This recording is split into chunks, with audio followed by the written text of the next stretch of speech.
Hai, Assalamualaikum warahmatullahi wabarakatuh. Okey, hari ini kita akan bertemu kembali bersama dengan Cikgu Siti bagi sesi 2021 bagi mata pelajaran pendidikan seni visual. Okey, murid-murid. Okey, cikgu nak kamu sediakan buku teks pendidikan seni visual tingkatan 5. Okey, hari ini kita akan masuk bidang sejarah dan apresiasi seni bagi tajuk 1 iaitu seni bina. Okey, cikgu baca secara ringkas ya. Okey, seni bina di Malaysia kaya dengan unsur-unsur tradisi timur dan barat. Sejarah perkembangan seni bina di negara kita memperlihatkan pengekalan identiti masyarakat yang berbilang bangsa.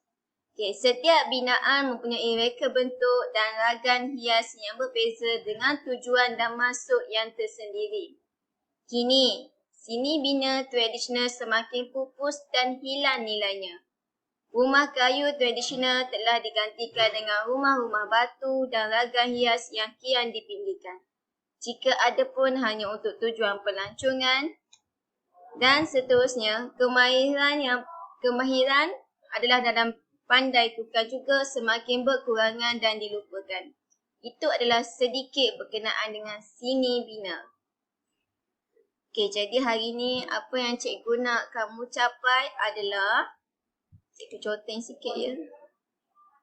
Okey, ini yang pertama, murid dapat menjelaskan jenis seni bina di Malaysia, iaitu yang pertama, rumah tradisional. Jadi hari ini kita hanya fokuskan kepada rumah tradisional saja ya.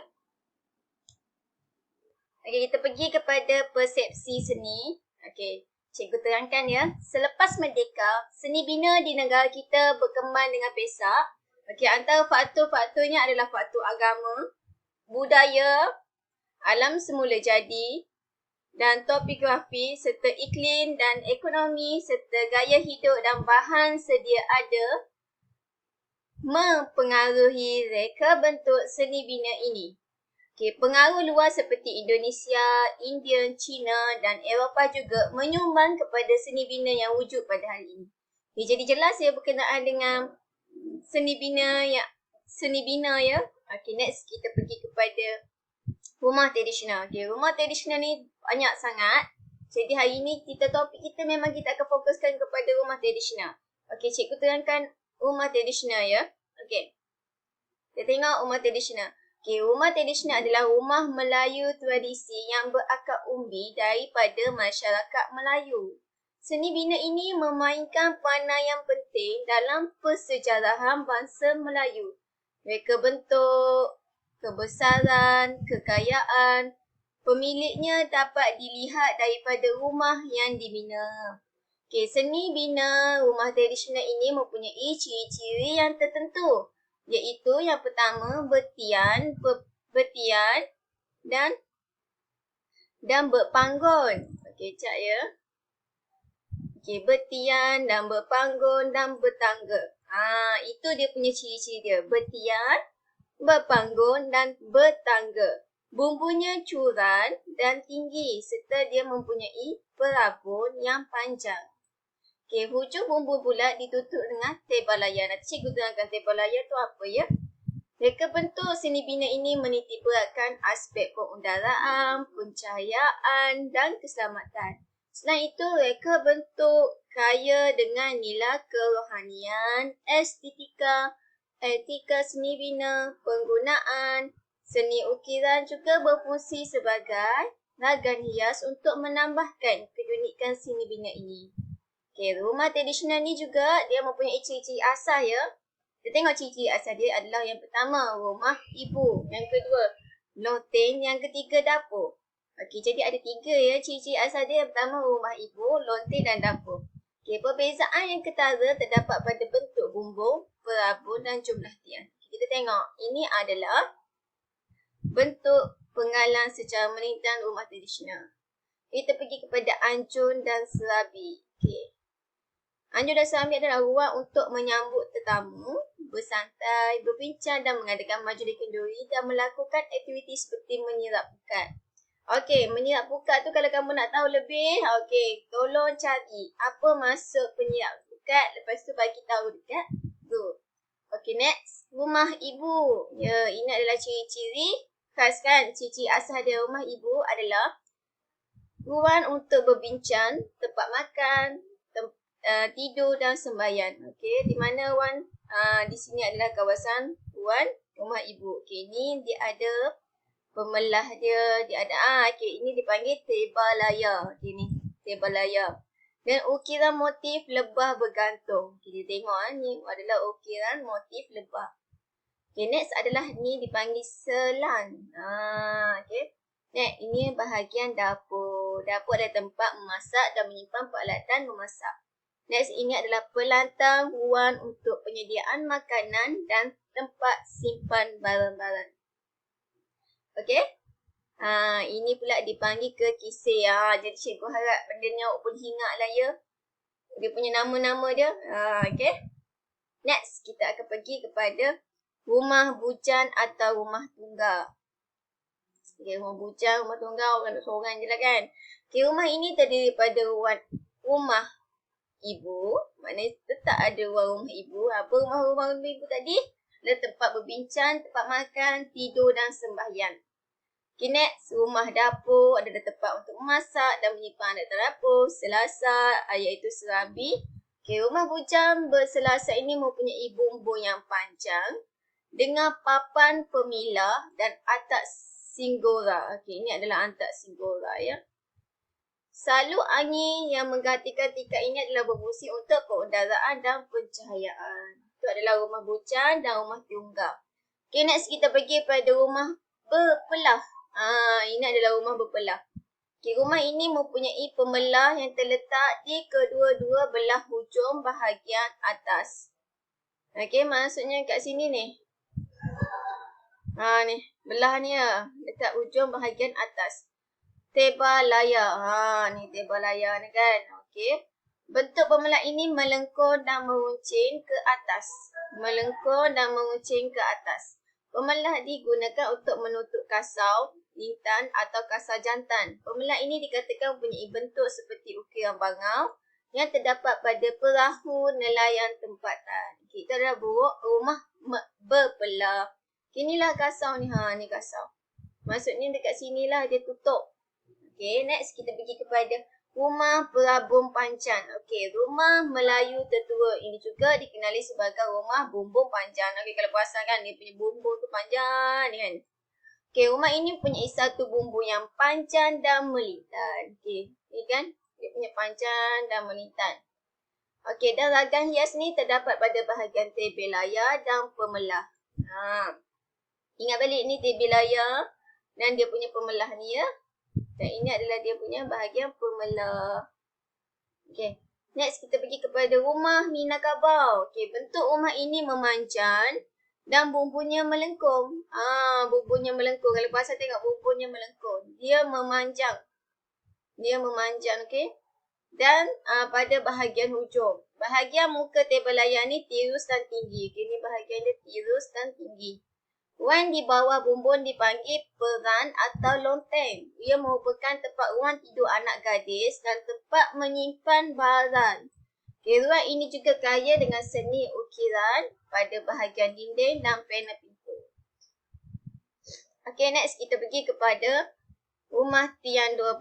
Okay, rumah tiang 12 ni tak ada gambar. Okay, kalau kamu beri, cikgu nak kamu cuba cari rumah tiang 12 ni.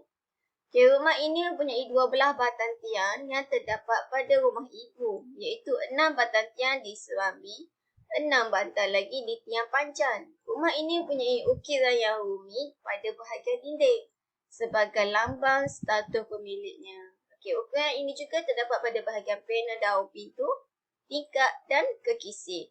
Dah kenal ya kekisih yang mana ya? Okay, next kita pergi kepada rumah Serambi Melaka. Okey. Rumah ini mempunyai bumbung yang panjang dan berunsurkan seni Bugis, Jambi, Raik Riau dan Minangkabau. Kita tengok dia punya bentuk ni. Okey, you nak tahu rumah ini terletak pada tangga batunya. Tengok ni. Terletak pada tangga batunya. Okey, yang berwarna-warni dan memotifkan flora. Bahagian atap ini sedikit terbuka untuk membenarkan sistem perudaraan rumah ini. Sistem perudaraan. Dan rumah ini juga mempunyai tebal layar, bermotifkan bunga dan papan pemuka yang berkerawang ringkas. Okey, next kita pergi kepada rumah bumbung perak. Cantik dia punya bumbung. Ini adalah rumah bumbung perak. Bentuk bumbung ini panjang dan dikenali sebagai bumbung perak. Pada anjurnya diukir dengan pelbagai motif. Kebanyakan rumah ini didirikan dengan tiang yang tinggi untuk tujuan keselamatan. Didirikan dengan tiang yang tinggi. Okay, next kita pergi kepada rumah kutai atau rumah potong petani. Okay, rumah ini mempunyai struktur asas daripada kayu keras. Atap ini dibuat daripada